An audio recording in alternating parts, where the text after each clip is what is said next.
Енді осы және өзгеде жаңалықтар жөнінде толығырақ елдестірмек. Елшіден Ақтөбеде Венгрия консулдығы ашылды. Жалпы Венгрия біздің өңірге инвестиция салуға ниетті. Бұл туралы облыс әкімі Бердібек Сапарбаевтың Венгрияның Қазақстандағы елшілік өкілдерімен кездесуінде айтылды. Сонымен бірге басқосу барысында сауда-экономикалық қарым-қатынастар және өңірдегі бірігіп жүзеге асырылатын инвестициялық жобалар жайы талқыланды. Толығырақ Гүлбағда Қайратқызы баяндайды. Бүгіннен бастап Ақтөбеде Венгрияның консулдығы өз жұмысын бастады. Ал оның тізгінін Қазэнерджи қауымдастығы төрағасының орынбасары Жанболат Сәрсенов ұстайды. Яғни ол Венгрияның Қазақстан Республикасындағы құрметті консулы болып тағайындалды. Жанболат Сәрсеновке осындай маңызды дипломатиялық міндет жүктелуі алдымен Қазақстан мен Венгрия іскерлік кеңесінің тең төрағасы дәрежесіндегі сіңірген еңбегіне байланысты болып отыр. Есігін айқара ашқан консулдықтың алға қойған мақсаты мен міндеті салмақты. Ақтөбенің жері белгілі төрттің бірі қазіргі Қазақстандағы агломерацияның, соның ресурстардың бәрін жалпы өндірісін көтеру үшін ауыл шаруашылығына Венгрия жақтан білімдері көп, технологиялардың бәрін сол өздерінің зерттеуі бойынша осы біздің Ақтөбе жерімізге әкелетін болып отыр. Жағдай сол өндірісті көтерді. Екінші, әрине елмен араласып, мәдениет жағынан, спорт жағынан, денсаулық жағынан қарым-қатынасты ұлғайту көптеген ой-пікірлер туып жатыр қазір. Бұл атқарылар істерден өзге Ақтөбе облысы мен Венгрия арасында авиа-туристік бағыттағы рейстерді іске қосу жоспарланған. Сонымен қатар елбасының 100 нақты қадам ұлт жоспарында айтылған бағдарламалар шеңберінде Қазақстанның халықаралық саяси және экономикалық аренадағы айқындамасын нығайту көзделген. Айтып өтейік, біздегі ашылған консулдық аймақ Алматы, Қарағанды және Ақтөбені қамтиды. Консулдықтың ашылу салтанатынан кейін венгерліктер Ақтөбе облысының бизнес қауымдастығымен кездесіп, жаңа жоспарлар туралы сөз қозғады. Екі елдің кәсіпкерлері Венгрия мен Қазақстанның компанияларының бірлескен мұнай-газ және басқа да жобаларға қатысуға мүмкіндіктері бар екенін атап көрсетті.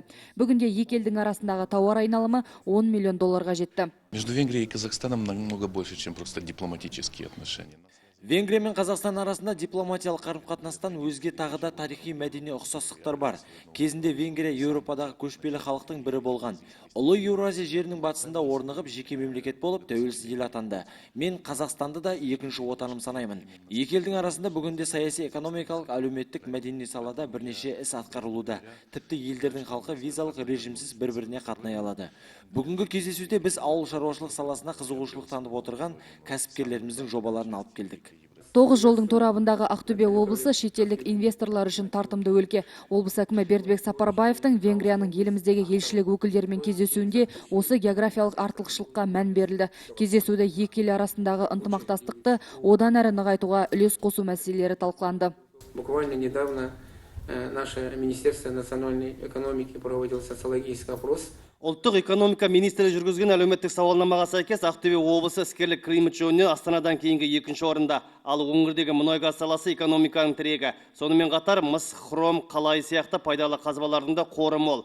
Ауыл шаруашылық бағытындағы жер көлемі де үлкен. Ең бастысы Ақтөбе облысы Еуропа мен Азия арасындағы дәліз. Сондықтан да біздің өңірдің әлеуеті жоғары. Инвесторлар үшін де тартымды деп есептеймін. Облыс басшысы елдегі инвесторлар үшін жасалып отырған салықтық жеңілдіктерді де тізіп берді. Мәселен, Қазақстанда инвесторлар шығынының 20-30% субсидиялайтын жүйе қалыптасты. Былтыр Ақтөбе облысында инвесторларға қызмет көрсету орталығы ашылды. Облыс әкімі біздің өңірде мал басы жеткілікті болғанымен ет пен сүтті қайта өңдеудің кенжелеп қалғандығын да жеткізді. Сонымен бірге жылыжайлар кешенін көбейту, консервіленген бау-бақша өнімдерін қолға алу және алма бағы ісін жандандыру сияқты жобаларға көңіл бөлуді айтты. Басқосу соңында елшілік өкілдері елдері арасындағы мызғымас көпірге айналып, байланысты жетілдіруге ниет білдірді. Соңғы жарты жылдықта Ақтөбе өңіріне бірнеше шетелдік миссия өкілдері келіп, облысқа қажетті әлеуметтік экономикалық саладағы мүмкіндіктерін ұсынды. Соның нәтижесі ретінде осы жылы және болашақта жүзеге асатын жобаларды айта аламыз. Тіпті Чехия және бүгін ашылған Венгрия консулдығы, ендігі ашылатын Түркия және Оңтүстік Корея консулдығы біздің облысымыздың әлеуетін арттырады деген үміттеміз. Гүлбағда Қайратқызы, Самат Қалекенов, Қазақстан.